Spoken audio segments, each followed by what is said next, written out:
আসসালামু আলাইকুম। ওয়ালাইকুম সালাম। আপু কি নাম আপনার? আমার নাম সানজিতা ভাইয়া। সঞ্জিদা। জি, আমার নামটা সানজিতা। বয়স কত আপনার? আমার বয়স এখন 20 বছর। বিয়ে হয়েছে আপনার? জি, হয়েছে। দেশের বাড়ি কোথায়? দেশের বাড়ি হচ্ছে সুবর্ণচর। প্রিয় দর্শক, আপনারা শুনতে পেরেছেন, আমরা একজন কোকিল কণ্ঠের অধিকারী আপুর সাথে কথা বলছি। চাইলে আপনারাও কথা বলতে পারবেন। একজন ইউটিউবার যেভাবে কথা বলছে, আপনিও কথা বলতে পারবেন।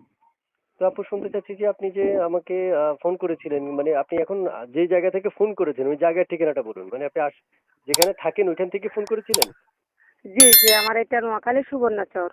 আচ্ছা আচ্ছা, ঠিক আছে, বুঝতে পারছি। প্রিয় দর্শক, আপনারা যদি যোগাযোগ করতে চান আমি স্ক্রিনে নাম্বার দিয়ে রাখবো, যোগাযোগ করতে পারবেন, কথা বলতে পারবেন মন খুলে। ইমো আছে আপু? জি না ভাইয়া, আমার ইমো নাই। ইমো নেই? জি না, টাচ মোবাইল থাকলে না ইমো থাকতো। ও ও ও, আপনি বাটাম ফোন ইউজ করেন না? জি, জি। আচ্ছা। তো ভালোবাসার মানুষটা কেমন বয়সী চাচ্ছেন আপনি আপনার জন্য?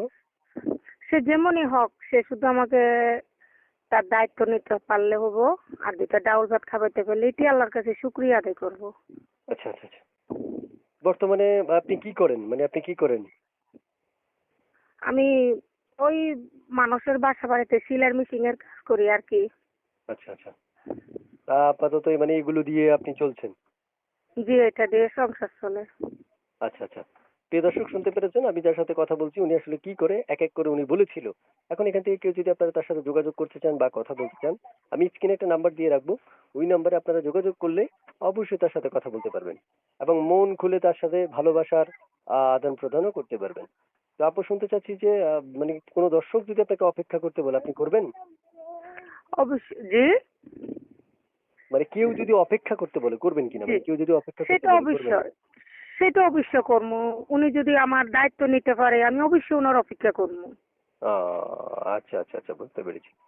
প্রিয় দর্শক, শুনতে পেরেছেন আপনারা আমি যার সাথে কথা বলছি, অবশ্যই তার সাথে আপনারা যোগাযোগ করে বাকি কথাগুলো বলে নিতে পারবেন, কারণ আমাদের দিক থেকে আসলে এত কম সময়ের মধ্যে আমরা অনেক তথ্য থাকে যেগুলো নিতে পারি না। তাই আপনারা পূর্ণাঙ্গ সময় দিয়ে তার সাথে কথা বলে আপনারা সময় নিয়ে কথা বলতে পারবেন তার সাথে। তো ঠিক আছে আপু, ভালো থাকেন। আর কিছু বলবেন আপনি? জি না ভাইয়া, আমি শুধু একটা ভালো মনের মানুষ পেলে এইটি আল্লাহর কাছে শুক্রিয়া আদায় করবো। কেন, আমার একটা বিয়ে হয়েছিল, আমার স্বামী আমাকে খুব কষ্ট দুঃখ দিত, এখন ওনার একটা বাচ্চা দিয়ে চলে গেছে। খুবই কষ্টজনক ব্যাপার। ঠিক আছে দর্শক, আপনারা আসলে বিষয়টা খুবই দুঃখজনক। যদি আমাকে এখন শুনে মেনে নিতে হচ্ছে, কিছু করার নেই, আমি তার এখানে বসে কিচ্ছু করতে পারবো না। তাই আপনাদের প্রয়োজন অনুযায়ী আপনারা যদি তার সাথে কথা বলতে চান অবশ্যই অবশ্যই স্ক্রিনে দেওয়া নাম্বারে কল করলে অবশ্যই যোগাযোগ করতে পারবেন। আসসালামু আলাইকুম, ভালো থাকো।